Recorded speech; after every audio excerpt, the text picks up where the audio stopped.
Empaths or anyone is scared to feel other people feeling is something they haven't felt fully themselves. If you have a deep fear of feeling regret, you're going to be scared if someone else starts to feel regret. Codependency is the belief that it's seen when someone else sees it. It's that moment when we go, God, my mom will never understand me, and you're so mad about it. But what you don't know is inside as a pattern that just feels unheard, and it wants to be actually heard by you. You've created a middleman that says that it's heard when this person who's probably unconscious will hear me. Her name is Thais Gibson. Thais Gibson. Thais Gibson. Thais Gibson. Thais Gibson. Thais Gibson. I hope I pronounce her name properly. Thais Gibson. I am so excited for you to be here with me today. Thank you for joining us. Okay, so if you are somebody who is super interested in going beyond just traditional psychology and moving into some Eastern modalities with influences of mindfulness, Buddhism, Eastern philosophy as a whole, then today I have a really special treat for you. And it's that I am going to share an episode with you with somebody named Kyle Cease, who, if you're not familiar, I think you'll love his work, especially if you're into some of the spirituality, Eastern philosophy kind of vibe of things. And this will be a really fun episode. I find Kyle to be somebody who's extremely wise. I've known him for years, and he really brings a lot into the mix that goes beyond the way we traditionally think about the mind. Now, if you're not familiar with Kyle, he is a New York Times bestselling author and has a gift of merging comedy with personal transformation. Kyle's early story and backstory was that he was actually a comedian with 2 #1 Comedy Central specials. It was actually voted as #1 ranking on Comedy Central's Stand-Up Showdown. But then after leaving his job as an award-winning comedian, Kyle decided he wanted something deeper and ended up dedicating his life to helping others and created this community called Evolving Out Loud, where he has personally coached over 15,000 people and has YouTube videos viewed over 60 million times. Something that's actually so cool, I have to say, about these events that Kyle does as well, is he goes into these 1 day, 2 day, sometimes even longer events, and they're completely unscripted, meaning that he jumps in with no plans, like literally a chalkboard or a whiteboard and a marker, and just wings it through audience questions, through interaction. So he is extremely authentic, and yet you can see this really creates some powerful transformation.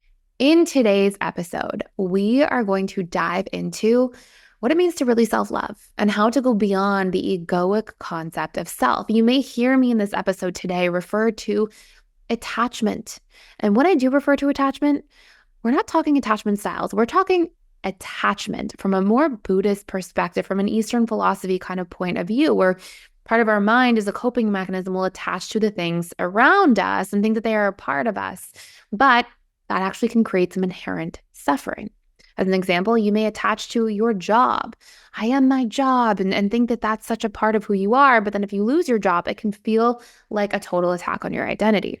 So we're going to talk about what some of these things actually mean, do a deep dive, and I think that you're really going to get a lot out of Kyle's wisdom, insight, and really powerful experiences he's going to share here, also from a personal perspective today. Kyle Cease. We had a conversation back, I think around 2015 or so, 2014 maybe, and I have always loved your work. I love that you have such an authentic approach to everything that you're doing, and I'm so excited to welcome you here to our podcast today and really just do a deep dive first into what you've been up to and really where your own spiritual journey has taken you more recently. Wow. Well, thank you. It's great to see you too. Yeah, it's been a while and life has been amazing. I really feel that one of the things that's happening in this time for me, and I believe in a way the collective, is a lot of letting go and a lot of death, not only of past relationships and specific things that we had thought that we were going to be and have and do, but also the death of an internal aspect of ourselves. In other words, right now, I feel like there's a version of me that is trying to just form, that is magical, that is awesome, and it requires the death of what I thought Kyle was. In other words, like the true aspect of what myself is all that is. And I believe that for everyone watching, that there's two types of selves. There's a small I self, which is this character that really is a bunch of trauma or patterns that we created for ourselves that we had to create as a match to the patterns that our parents had. And the real truth is that we're God's kid, not our parents' programming's kid. And our parents went through so much trauma in the past and so much darkness and so many different things. And many of them didn't do the inner work to heal it. And so many of us grew up with parents and went through, being scared or yelled at or abandoned or all these different things. And I'm starting to play with the idea that the second half of my life is the healing of all of the first half. And that healing requires much more of a surrender, much more of a letting go, much more of no control. I believe that the false small self is all based on control. And, even in the positive, there's a lot of times where it's like, focus on what you do want. And in a way, that's control, because there's also what God wants for you. So for me, the last 4.5, 5 years have been the death of even aspects of me in self-help, even aspects of me as a teacher, a speaker, a stand-up comedian, the story of Kyle and what he is. And it's being replaced with the now and my merge with source, my merge with the all that isness. And I find more and more I can just identify, is it the small self trying to stay alive, or is it the higher true self here to become the light and love for the pattern that no longer serves me? So I not only believe that's happening for me, I believe that's happening with everybody. I believe that as a collective, many people became certain things out of patterns that they created to prevent trauma from coming to light, right? So a great example would be if you were a kid and you didn't get straight A's and your dad spanked you, you might go, that was traumatic and painful. So I need to become whatever I need to become to never feel that again. So you might become a major achiever. Now, at one level, that's cool. You're this achiever, but it's also based on, I don't want to feel trauma. So it's not necessarily a calling. It's actually just an energy you created that has a false I over it so that trauma and things that you felt through and felt in your past don't come to light. Well, imagine if that means we have all these false identities everywhere. There's one person that could be a worrier, a codependent, an avoidant attachment, a hustling energy, right? All of these things are false selves that we're calling I, and they're trying to die. And God is going, all of these things that you've become are great, but they're not really the truth. And they're all created on top of a trauma that you're trying to not feel again. And so life is making all of our lies and all of our false selves and all of our traumas and all of the abuse and all of the pain just come to light. And it's a really exciting time if you understand what's happening, and it's a horrifying time if you don't. That is beautifully said. And it's so interesting because so much of our audience is familiar with attachment styles, and you can see it just so our audience really sees this firsthand, because I talk a lot about these subconscious patterns we acquire, and you'll see the anxious attachment style. They try to become people pleasers and be lovable and liked so that they don't have to feel their fear of abandonment or avoidance. They try to make sure that they keep people at distance so they don't have to feel the pain of the neglect of their needs not being met again. And so all of these adaptations are just things that we try to go through to protect ourselves from trauma, exactly like you said, and we can see it really across the boards. Now, I would love to get into some tools for how we can start to recognize these things. It reminds me of this old quote by Rumi. I'm not sure if you've heard this before, but Rumi says, "If I'm irritated by every rub, how will I ever be polished?" And it's sort of this idea that our whole external world is always showing us to ourselves. Everything that hurts us is showing us maybe where our attachments are, or everything that's triggering us may show us a different core wound that we're carrying or something we need to work through. But how can people start to recognize if they're experiencing this false self and actually go in and start to release some of those potentially maladaptive patterns? Yeah. Well, one thing I've discovered in working with literally thousands of people, I've been doing this for so long, and there have been some things that have just identified themselves in almost every one-on-one I've ever done or every live call or whatever. That's that the trauma in our body, or every feeling of limitation, pain, every even feeling of have to, but out of like fear, is a lie. It still needs to be heard, but often we identify ourselves as a limitation. And like, I'm someone who procrastinates, I'm someone who worries. So the first thing is understand that that is a false identification. And the factor literally is it doesn't feel good. It feels shrinking, it feels small. And you might be fighting to relive your childhood if you had a parent that told you you're not enough, or you had whatever, a situation where you had to be small to not get hurt, whatever it is. And so one of the things that I notice is that when I feel that limitation, sometimes there might be a fix to the limitation, like hustling or fixing with someone that I don't truly align with. And then listening to that pattern and getting present in the now and not allowing distractions in there. So I'm not, flipping through too much stuff or overeating or wanting to drink or something that can numb it. Just listening, because I find that if I'm not distracting with a device or food or whatever, it has to come to light. Like everything has to come to light if you don't have an external attachment blocking it from coming to light.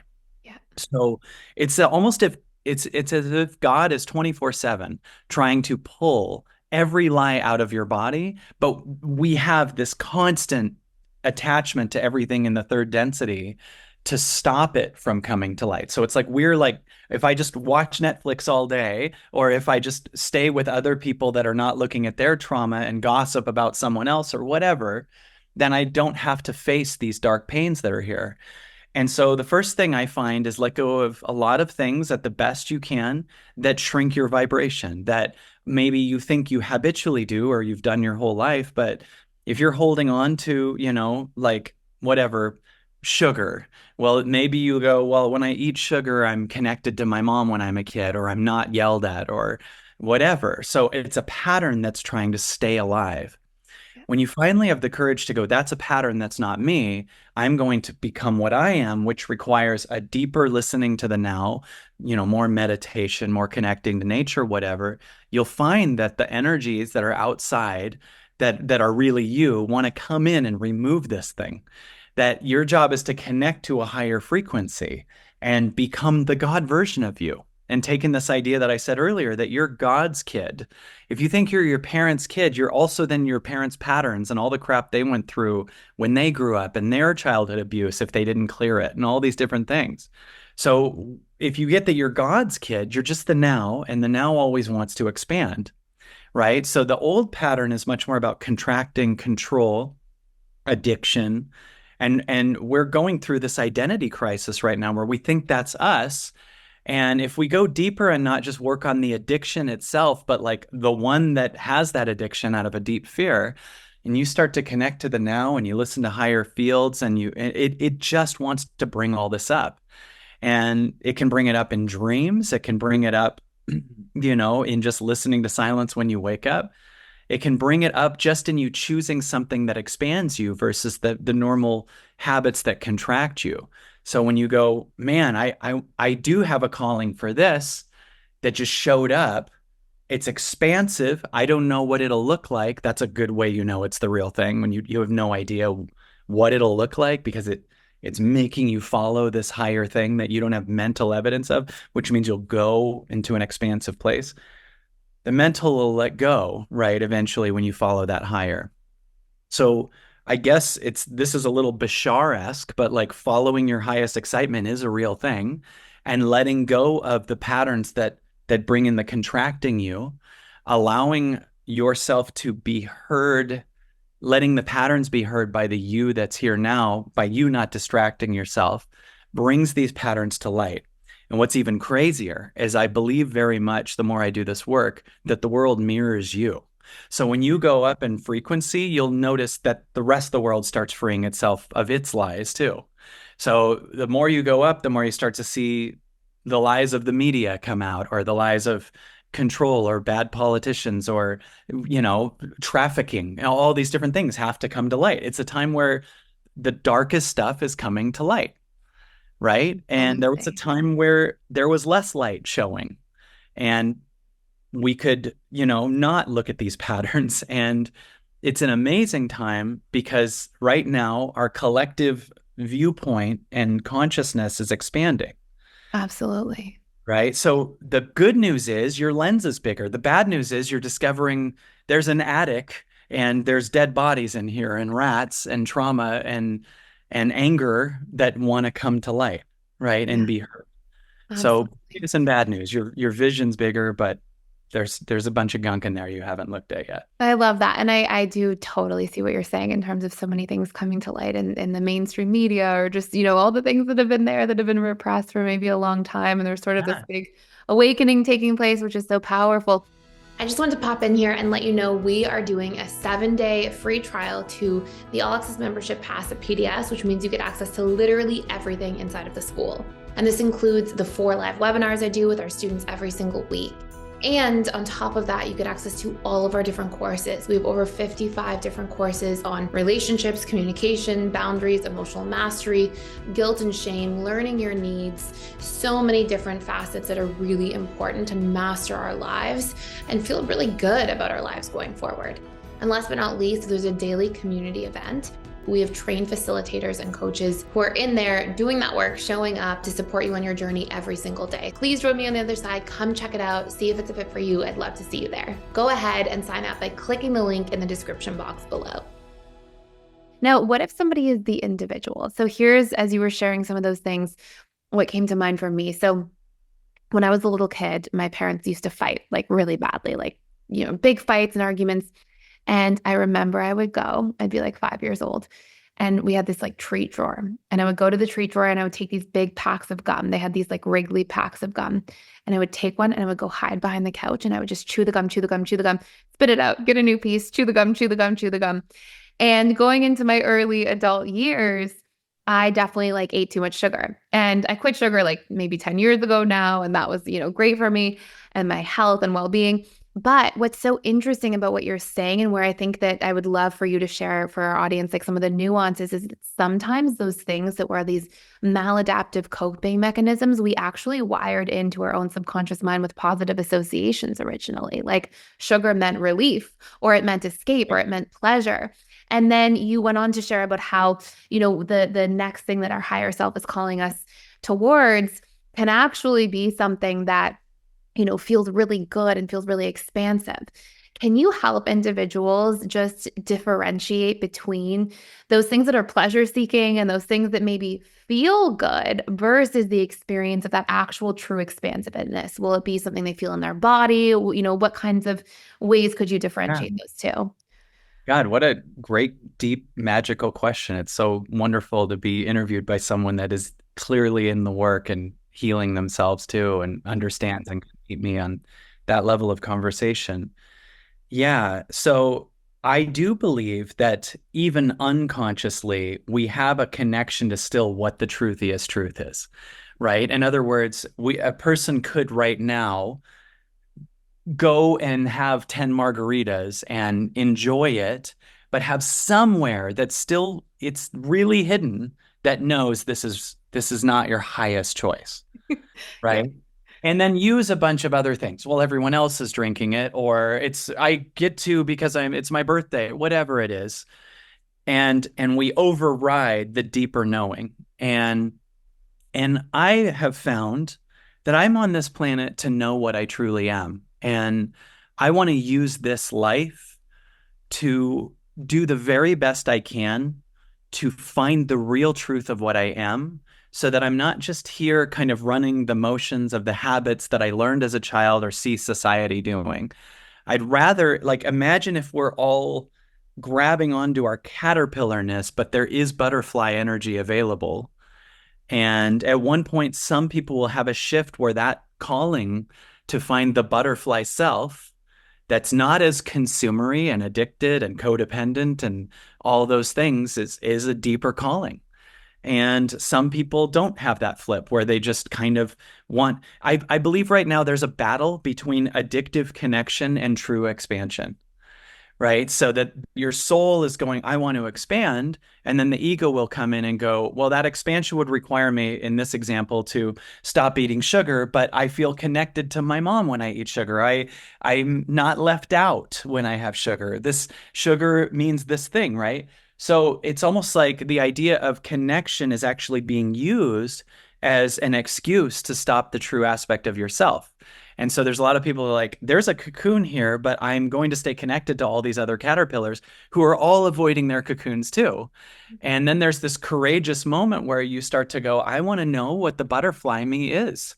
And whatever anyone picks is fine. But for me, I'm like, I've been through too many both positive and negative things. And I point out the positive too, because I've got to have a Comedy Central career. I've got to be in huge movies. I've got to make good money. I've got to have amazing experiences. And they still led me to find out that I want to know what the hell I truly am, because none of those were the answer.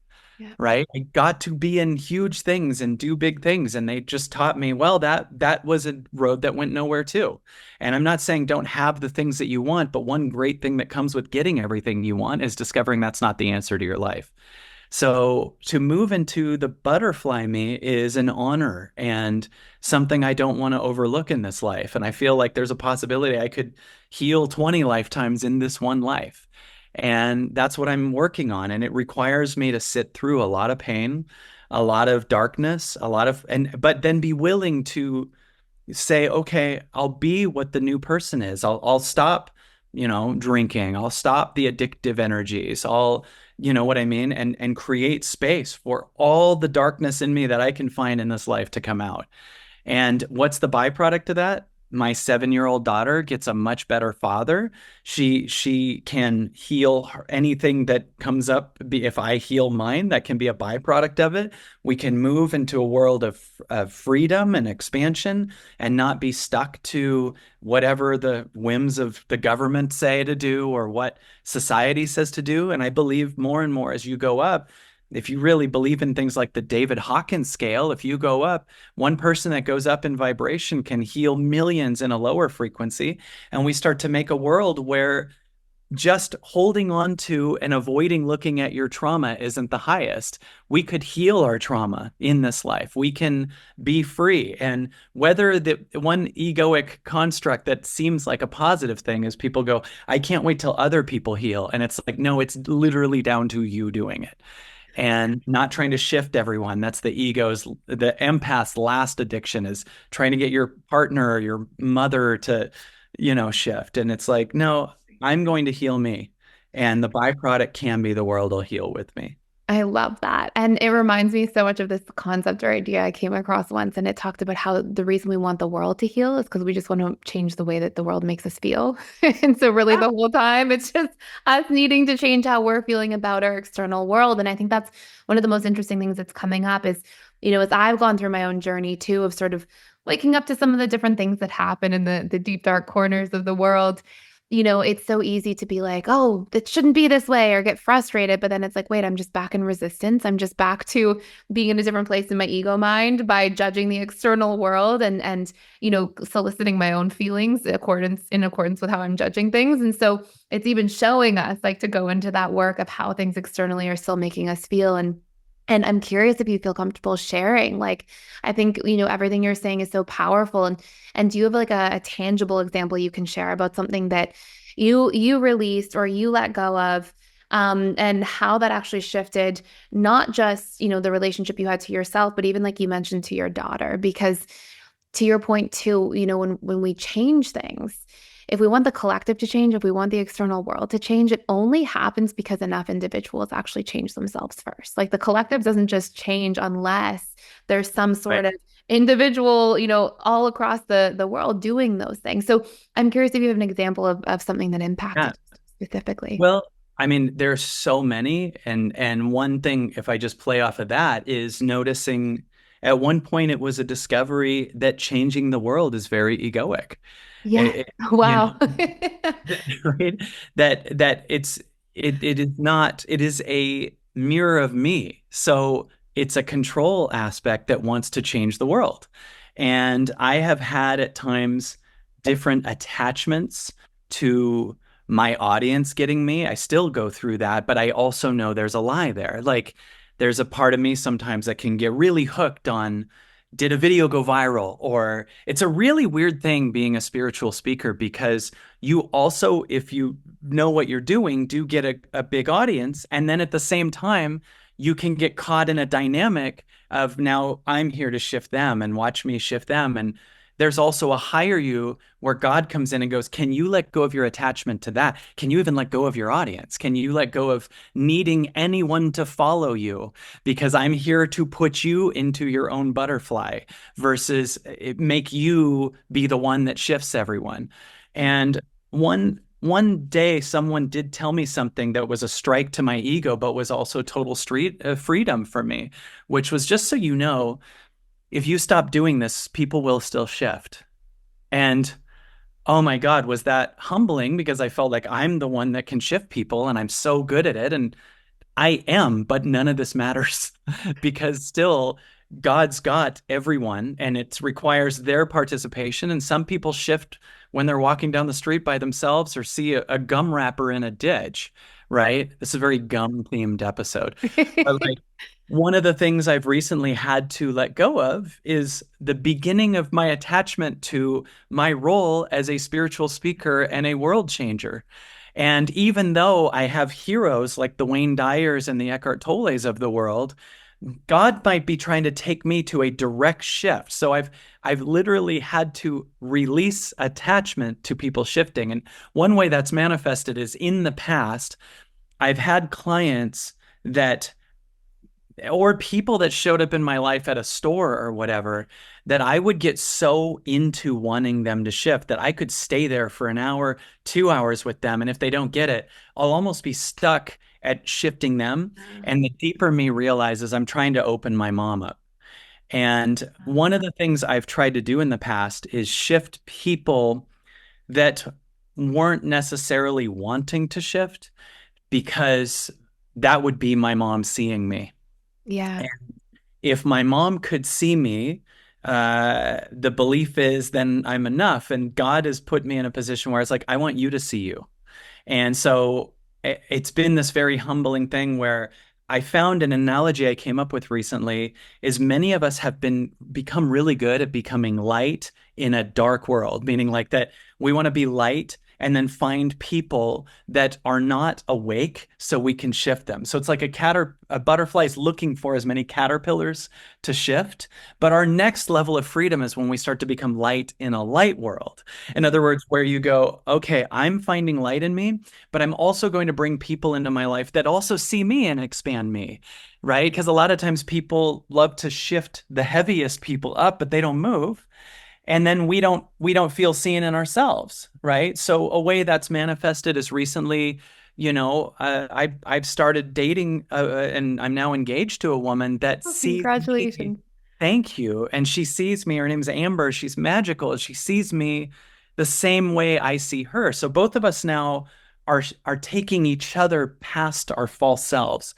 And I feel like I have that with her and a few dear friends. My teammates now are people that also care about me and take me past me, and I take them past them. And so there's this really weird new thing where there's an old dynamic, I think, of empaths wanting to be light in a dark world, that they're very often grabbing onto a narcissist and trying to shift them, and then it kind of continually becomes this dead end that they're the light, but why isn't this person shifting? But if that person did shift, then your energy is like, well, I only shift the people that don't shift. And so I only shift the heavy people. So if someone shifts, then you wouldn't know what to do. All your darkness would come to light. Right. So when you move from light in a dark world to light in a light world, you start to, all the stuff that's in you that needed everyone else to shift starts to come to light, and all your darkness that you didn't know was there also can come up. Does that make sense? It makes so much sense. I love that. Now for a quick message from our sponsor. As we head into fall, life is now getting back to normal for most of you. The kids are perhaps back in school, the office projects are back in full swing, before the busy festive periods we have coming up. And this can make healthy cooking a little bit of a chore. But with HelloFresh, America's #1 meal kit, you have the luxury of having all of your home cooked meals delivered directly to your door. They will handle all of the planning, the shopping, and most importantly, the preparation, making it easier than ever for you to get dinner on your table. You won't have to waste time endlessly searching for groceries or spending money on one-off jars or spices or dinners. You'll get everything you need to cook delicious, home-cooked, and nutritious meals without wasting any of it, thanks to the step-by-step recipe cards that are all prepared for you. And if you're just like me, your life might get very busy very quickly. That's why I love how HelloFresh allows you to customize all of your deliveries from week to week. So you can tailor your deliveries and meals to your schedule and get the meals you want when you want them. It's made cooking homemade meals in my life more enjoyable, more stress-free, and healthier than ever while I'm still being able to save time and money. So if you're ready to take the stress out of life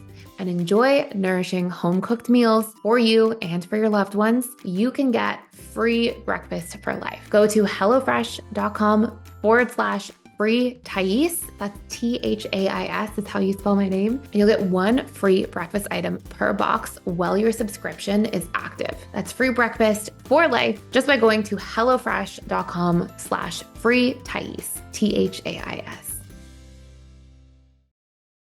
And you know, it's so interesting. And so I do a lot of this work with people in their subconscious mind and their subconscious patterns. And it's so interesting because you look at like the empath narcissist dynamic, and often the empath is almost like the narcissist to themselves. Like they exploit their own boundaries. They don't empathize with their own selves. They manipulate themselves to please others. And so it's like there's this match that happens. And so what you're saying, and I love your analogy, is it's like sometimes maybe we're drawn as that empath archetype into the dark world because maybe we're just trying to latch onto people who treat us like how we treat ourselves, and it's subconscious, it's familiar, it's safe. But by actually looking for how can we be light in the light world and be around people who expand us, we're also taking accountability for our own lives and our own journey that way. So I think that's so powerful. And I would love for you, I'm so curious your thoughts about pain.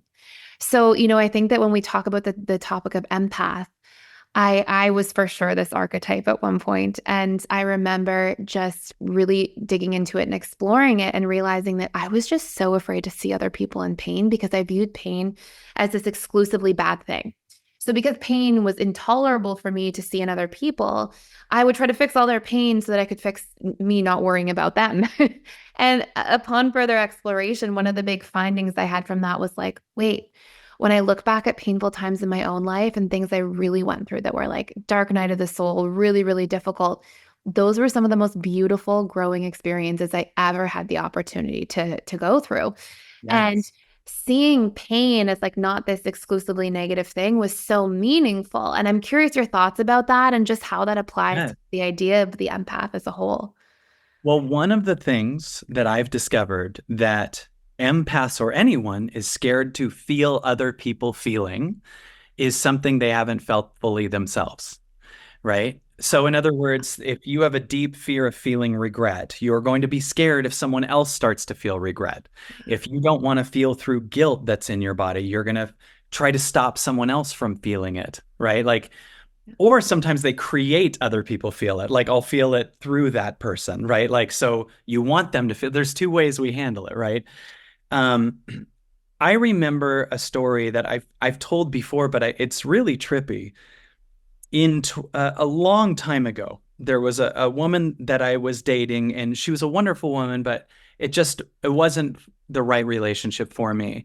And there was a part of me when we broke up that realized we said the words were broken up, but it was still a habit for her to hang out, come over. We were still friends. And I could tell that actually there were times where I wanted to actually move on, and I could feel that, you know, she'd have this kind of sweet energy and it's okay, but I could feel it broke her heart.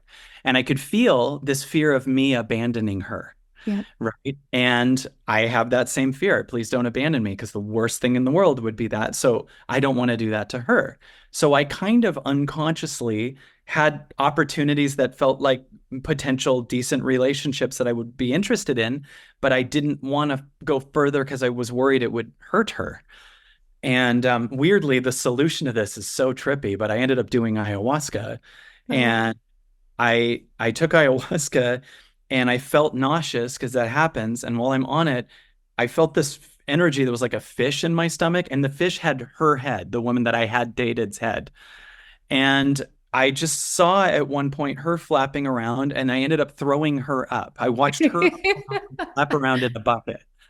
And I felt my fear of abandoning her leave. I literally felt me float over her room after that and say goodbye to her and then make room for the next relationship. And here's what blows my mind. The next morning, she texted me that she met someone and was interested in it, in someone else. It was like I psychically released my fear of abandonment. I felt free of worrying about it. I felt scared. I felt less scared of me being abandoned or her abandoning me or me abandoning her. And then it almost like felt like it freed her to open up. It was like the universe mirrored that attachment release. And so, I do think that if in the terms of our fear of other people feeling pain, so empaths come in and stop other people. I started doing that with my daughter and then caught it. When my daughter really wanted something, and if I say no, not right now, and she starts crying, there had been a me that's like, okay, hold on, let's go get a toy or let's whatever. And then I caught that and was like, why are you not letting her cry? Why are you not letting her feel? And that was me trying to fix my own childhood, but I still honored my no. And I noticed lately there's been a new respect for me from her. There's been a new love for me from her. Like she feels like since then, and also through, I think, new dynamics, like her connection to Amber and stuff like that, she feels like a whole new level of love is coming through. And I feel like it's almost because I stopped honoring that I'm so worried to upset her and created, no, I still know what's good for you. I mean, that could go anyway. She could be like, I want to eat 9 million ice cream cones. And if I say no, she's sad. But I need to also honor that I know what's better for her in certain ways and still let her have her own compass to be herself in other ways. So in that aspect, that's one thing. And then also in a question just in general about pain, I believe there's two types of pain. There's a pain that you can feel through when you're healing. If you have surgery and they remove a tumor, you're going to feel pain, but it's a new pain that's good because that's out, right? So a lot of times people want to go through their highest, but pain comes up because it's coming out. So let's say you want to follow your heart, but you have a controlling person in your life that says you can't do that. Then you might feel pain because you feel guilt that you're upsetting that person. But that guilt's coming up to come out. So what a lot of people do is they think when they feel guilt, I should go back to my small self and not feel this. But what you don't get is now guilt is running you. Like guilt is in charge. But if you follow your heart, a whole world of guilt could come up to come out. Because now that you followed your heart, that guilt's no longer necessary and it will be replaced by love when you follow it. So this is amazing because if you really follow your soul, right, all of the false you is going to come out, but it has to come out by being felt. So when you say yes to something that expands your soul, fear of regret might come through, fear of guilt, the controller in you that says you have to be what your parents told you. Those things are going to come out. So that type of pain is great because it's leaving and going to release. Everything that's released is replaced by love too, right? So when it comes out, you become more oneness, more love. Now, the other type of pain is an addictive pain of repressing it, right? So it comes up and then you do something to numb it again. That's less pain in a second because it's a repressed thing. So you're numbing it with a cigarette or something, but it's always there. So it becomes this addicted, long-term, stagnant, addicted you. And that pain we don't want. I'll take the rip off the Band-Aid and let's feel through all of it pain more. Right. Absolutely. So when you say yes to a true self, and you like a good example in an obvious way is if you stop drinking, you're going to go through pain that next week. If you were an alcoholic or you go to a rehab center, you're going to feel through withdrawals, but that's a healthy pain, right? Because you know what I'm saying? Because it's good. You're moving to a higher portal that can heal that pain. So it's not only in those obvious examples, it's in just higher decisions and you moving to the truer self. I love that. So I have some really exciting news, and it's that integrated attachment theory training is back. In other words, you can be trained to become a relationship coach certified in integrated attachment theory in literally 60 days. So who is this for? Well, of course, this is for any individual who wants to make an impact and really be of service to others while also obtaining freedom and flexibility and abundance in their lives. And this is also for anybody who's already a counselor, a therapist, a coach, and just really wants to expand their toolkit. We've had so many people enter into the integrated attachment theory program because they're just looking to obtain a certain degree of mastery in terms of understanding their own attachment patterns and also the attachment patterns of maybe their children or partner or other loved ones in their lives, so they can really support those people and understand them more deeply. Now, please keep in mind that the last 2 times we ran this program, we filled up very fast. In fact, we oversold the programs and sold out completely. So if you're interested, click the link below to learn more and dive in with me. And I'd love to see you on the other side before seats run out.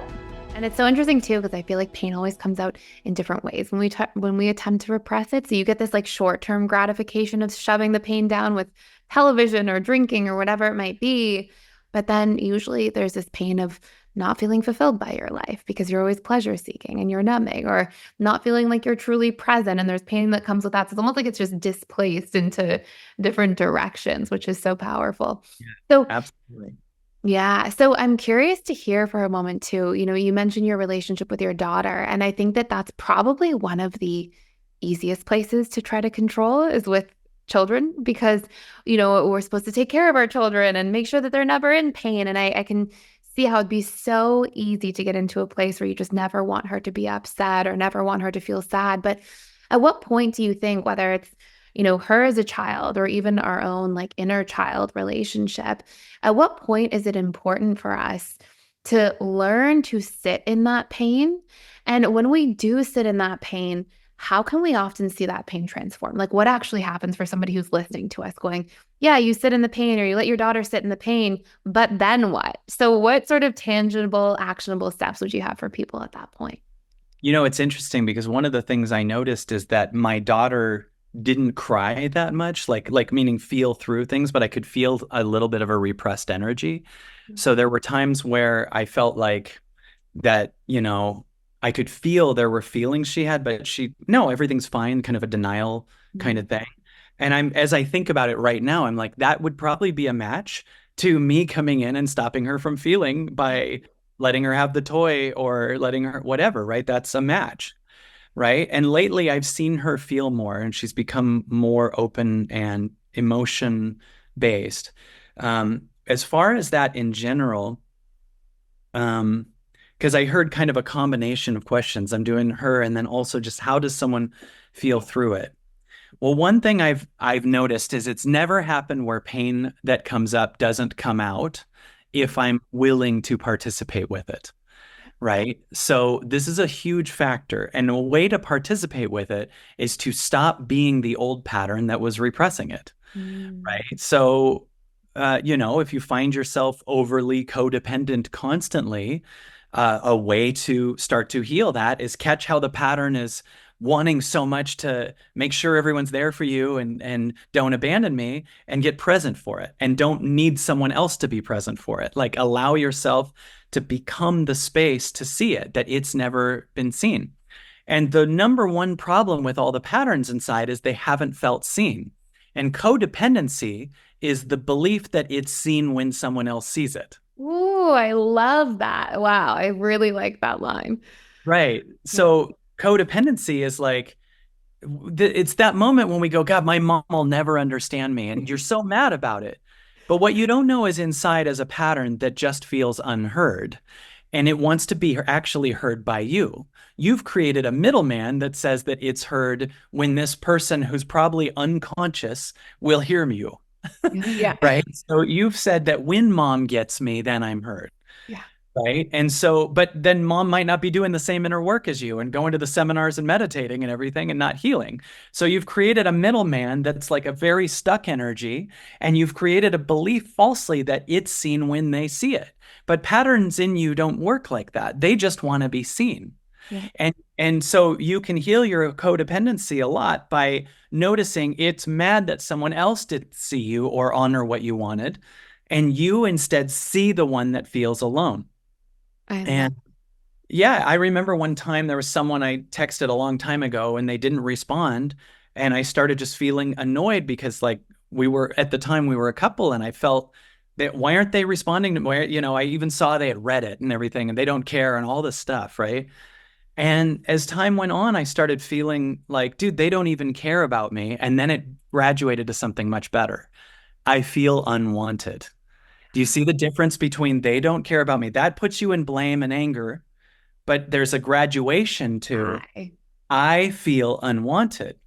Whoa, that's very different because that's something I can look at, even if they don't participate. And so I started being there and I told the pattern this thing that I have my clients say, whatever the thing is, I told it, you're allowed to feel unwanted in my body. And this was the shift that I taught people and had in the last 4 years is that whatever their deepest fear is what's running this whole thing. So everyone's got I'm going to be abandoned. I'm unlovable. I'm going to feel stupid. I'm going to be lost. I'm going to be embarrassed. I'm going to look dumb. I'm going to be invisible. Betrayed or alone or yeah. Yeah. So you know what I have them say is to the pattern, you're allowed to feel unwanted or betrayed or whatever it is in my body. This is a shocking new revelation because the pattern has never known that it's heard, even if it's a failure, even if it's unloved. And so what the problem is we've linked that I'm not loved if that thing happens. But if you start to realize you can become the space to say to it, I love you even if you're a failure. I love you even if you're unloved. I love you even if you're unwanted. Now the pattern starts to be heard and it starts to communicate directly with you. When it's fully heard, it starts to leave.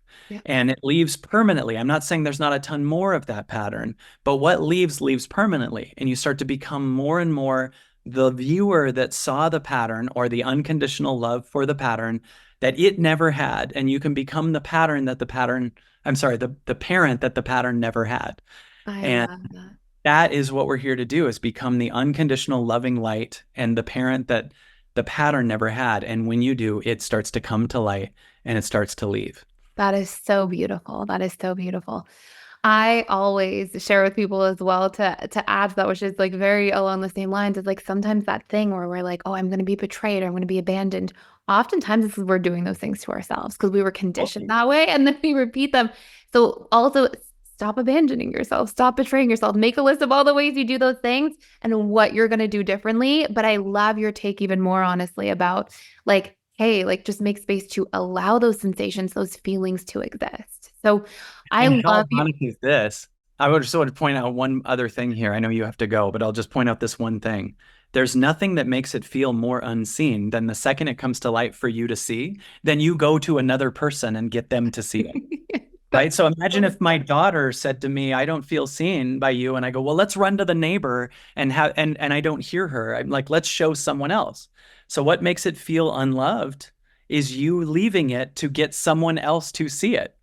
Right. So Absolutely correct. that's actually what's ironically causing it. I'm sorry. I know you had a heart out. So I love that. I love that. I feel like you and I could just go back and forth forever. This was amazing. You are fantastic. I can't wait to just share this episode with our audience and sort of dive in. Thank you so much, Kyle, for being here and for having this conversation. And tell everybody briefly where not only people can find your work, but just like what you're up to next.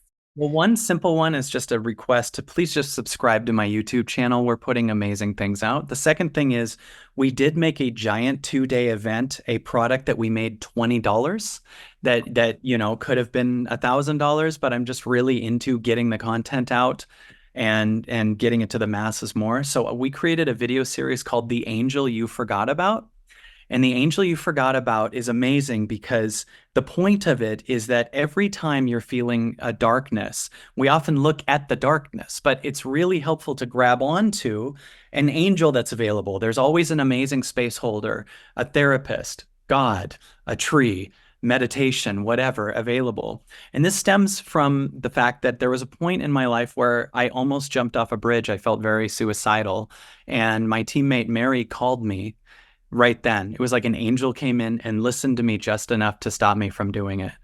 And I realized that was this angel that came into my life. So this video series is insane, and it's about learning. It's about a million things, but it's about learning to find the higher in the harder times and practicing every time you feel darkness. There's always a lighter thing to grab onto, and it will flush out the darkness versus being the one that goes into the darkness to sift through it.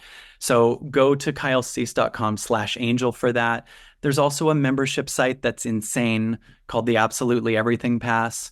They can go to, I believe, kylecease.com/everything. And that's where I do live calls and shift people in front of everyone. It's awesome. It's life-changing. There's thousands of people on. So check us out. Amazing. I'll put all of that in the show notes below. Thank you so much, Kyle. Really appreciate you being here, and I'll talk to you soon. So good to see you. Thank you for having me. Good to see you. If you enjoyed this episode, please take a moment to subscribe, rate, and review us on your favorite podcast platform. Share it with friends and family who are on their journey of personal development and growth, and thank you for listening. Next week, we'll be back with more insights to guide you on your journey. And until then, keep practicing our tools and strategies to change your subconscious mind and apply some of the powerful learnings from this podcast so that you experience real life transformation.